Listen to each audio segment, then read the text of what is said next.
It's Friday, and I'm back with the next in our Fanzine Friday series. Today we're taking a look at a new fanzine called Thunderstruck from 1981. Please stick around. I'm AZ Mountaineer, and this is our channel, Old School Rules, where we celebrate the community of old school gamers and grognards who like classic RPGs, miniatures, magazines, and everything that goes with it. Each week on the Fanzine Friday series, I take a fanzine from my collection off the shelf for a closer look. Today, this is Thunderstruck, issue number 1 from 1981.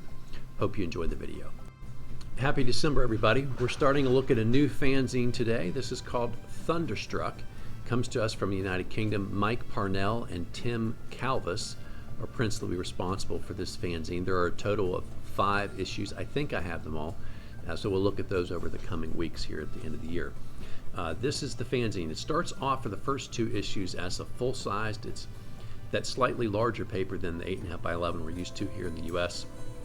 It's more like maybe, I don't know, 9.5 by maybe 10 or 10.5 inches. But anyway, full-size, slick, glossy cover. It's 30-some pages, and it'll be like that for the first couple, and then it shrinks down to the more traditional size that we've been seeing with a lot of these fanzines. A special treat here, some of the artwork is done by, a lot of the artwork is done by Alan Hunter, who is a really well-known fantasy illustrator and illustrator of other things as well, but he's an illustrator of a lot of the monsters that are in the Fiend Folio. He illustrated before that for White Dwarf.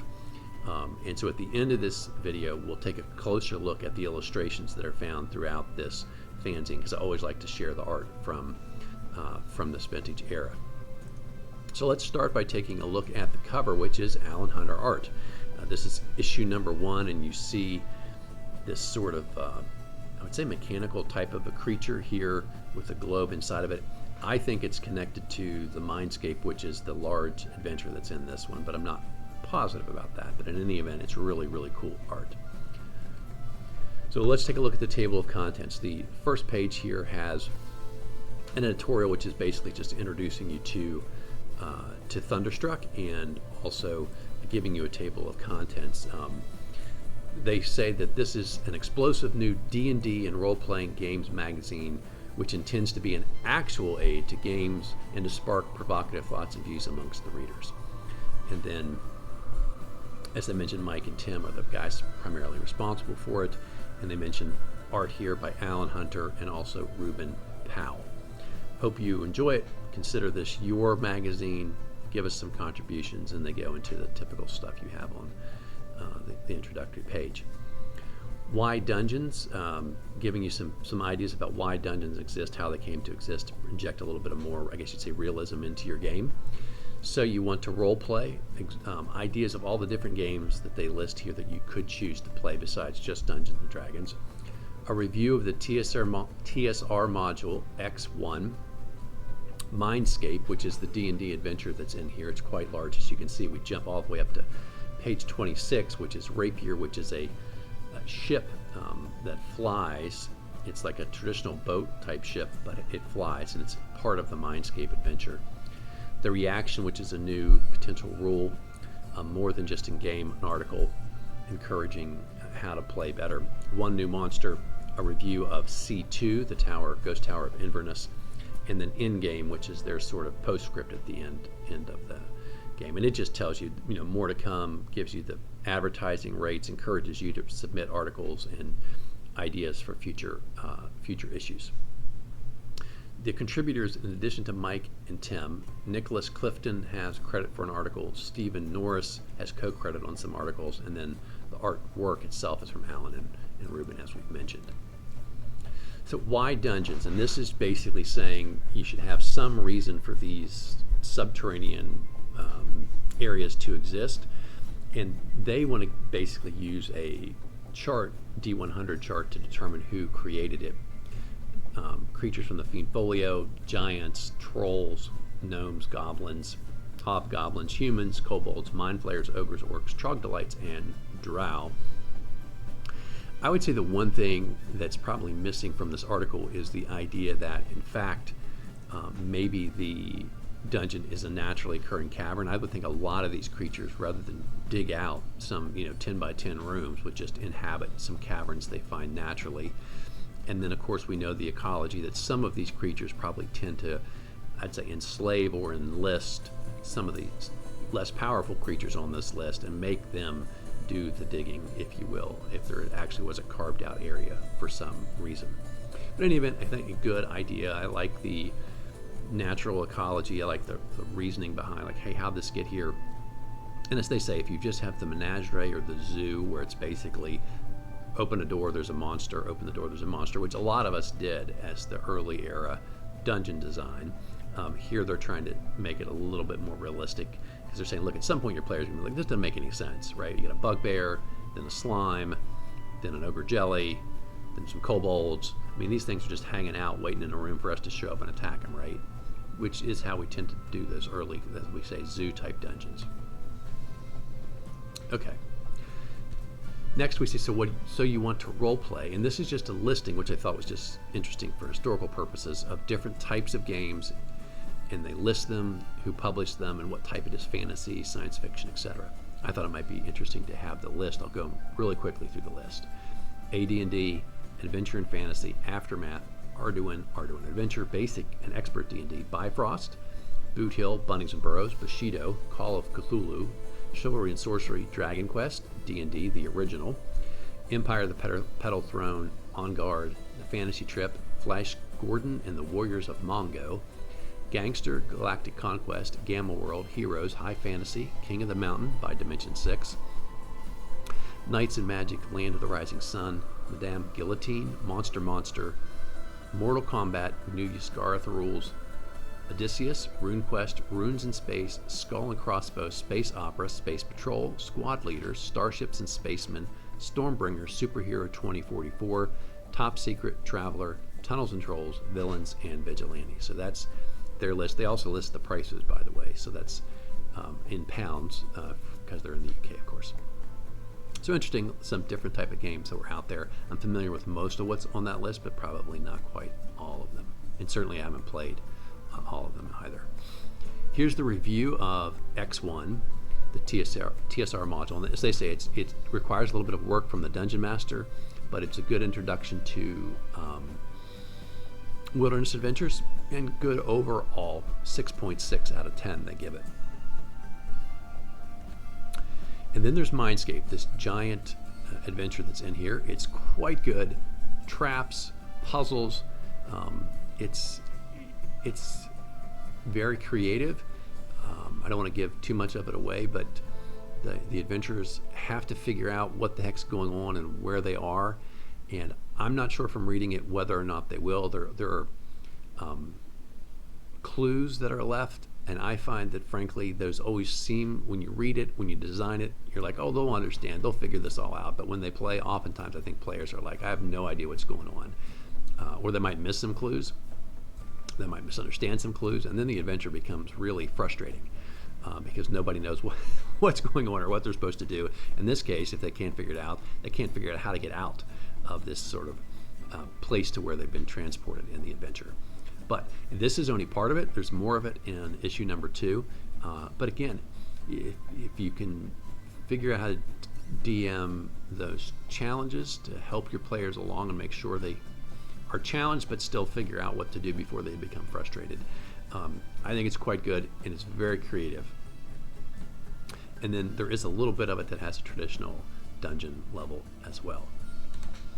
And then the Rapier, as you see the ship here at the bottom, is the name of this ship that figures importantly in the adventure. They lay it all out. They've got the 4 or 5 different levels of this ship and the quarters and the crew and everybody that's on there, because, as I say, you need to know those NPCs, and at least once, if not more than once, this ship may become an important part of that adventure. So, and it's very well done. Okay, some new ideas for your D&D game. The reaction. They say they use the bonus from your dexterity if you have one, 16, 17, 18.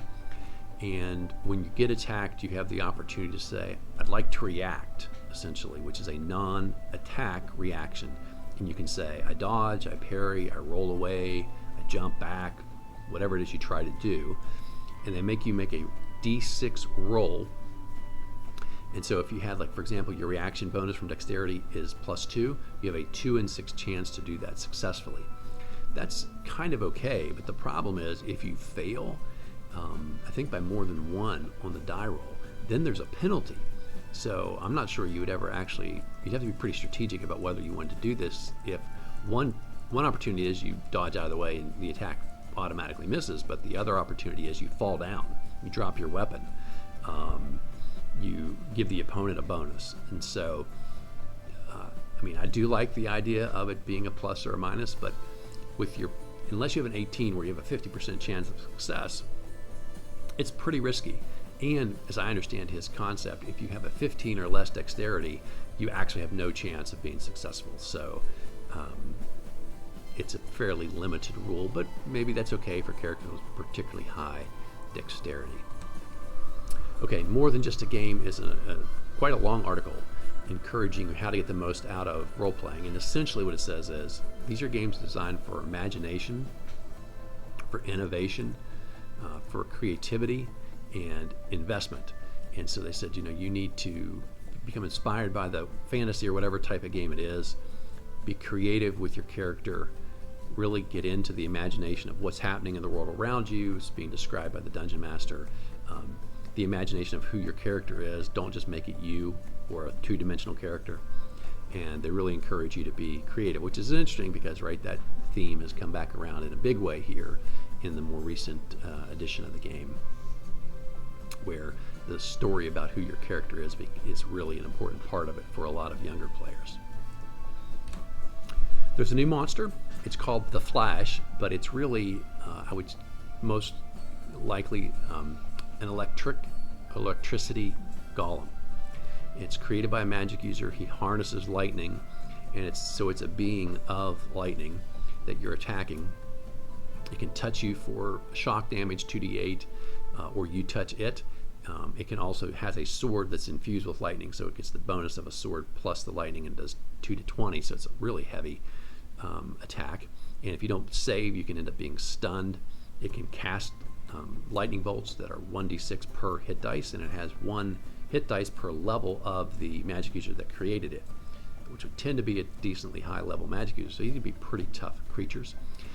No damage from normal or half damage from normal and silver weapons, full damage from magic weapons. Lightning-based attacks actually heal it, as fire will as well. Cold-based attacks heal it, but at a lesser level. So it's pretty tough until you figure out how to do it. The key would be to have a weapon that's not metal, like maybe a wooden club, which most people don't use, that can cause damage without you suffering shock damage in response. And also remember, if you have metal armor, it's also going to do bonus damage because you become sort of a conduit for the lightning. So it can be pretty tough for a heavily armored set of characters. So in all, I'll give that one a pretty big thumbs up. I think it's creative. Here's the review of C2, the Ghost Tower of Inverness, as they point out, which was a competition dungeon, not by Gary Gygax. They like this one a lot. They give it an 8.2 out of 10. Pretty random. I don't know if they're averaging people's numbers or what there, but they like it. Now, it's interesting. Their critique is the art, which I love the art in these old modules. They're saying is really not good enough, right? They wish the art were better. So they're encouraging TSR to produce more good modules, and they say, gosh, we wish you would put in better art. We know you probably won't. So I don't know. That's an unfair stab, I feel, at all my friends at TSR who did such great art for us through the years. Okay, so before we wrap it up, we're going to take a bonus moment here and look at the illustrations that are in this fanzine, because there are a lot. These illustrations are by Mr. Powell. I assume the first one's not, and the first one and third one are not signed, but I think the table of contents is done by Reuben Powell. And then he does sign the tower that is here as part of the adventure. And then this is an illustration. This circle is an illustration that's part of the adventure as well. Okay, now here's the artwork by Alan Hunter. We'll stop and take a closer look at that. And in fact, I'll get myself out of the way so you guys can see that more easily. Okay, here's this guy on the table, and in the background, if you look, there's a guy with a dagger coming up to give him the business, and that'll be the end of him. Here's a closer look at the boat. that was in the adventure. I think that's him and not Reuben. I can't be sure. That signature at the bottom. Here's this face, this sort of demonic skull, and then here is a gigantic snake, and you can see 3 people are wrapped up inside of it, trying to defeat it. Pretty fearsome. At the end of the adventure, for this issue, they have this drawing of Mindscape by Alan Hunter, which is really funky and gives you a sense of just kind of the wacky gonzo world that the characters are going into. And then here are some werewolves being attacking these characters.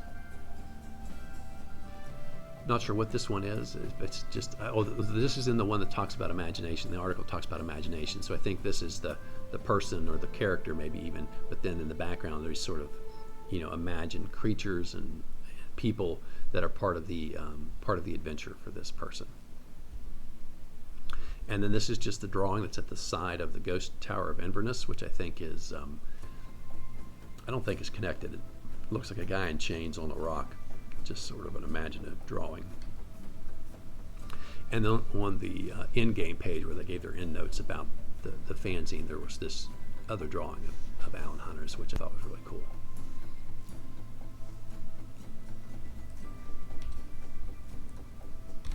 Okay, and that is it for Thunderstruck #1, our first look at this new fanzine that comes to us from the United Kingdom. As I said, this one is from 1981, and we'll take a look at the rest of these issues as we go ahead through December. Hope you guys are having a great weekend.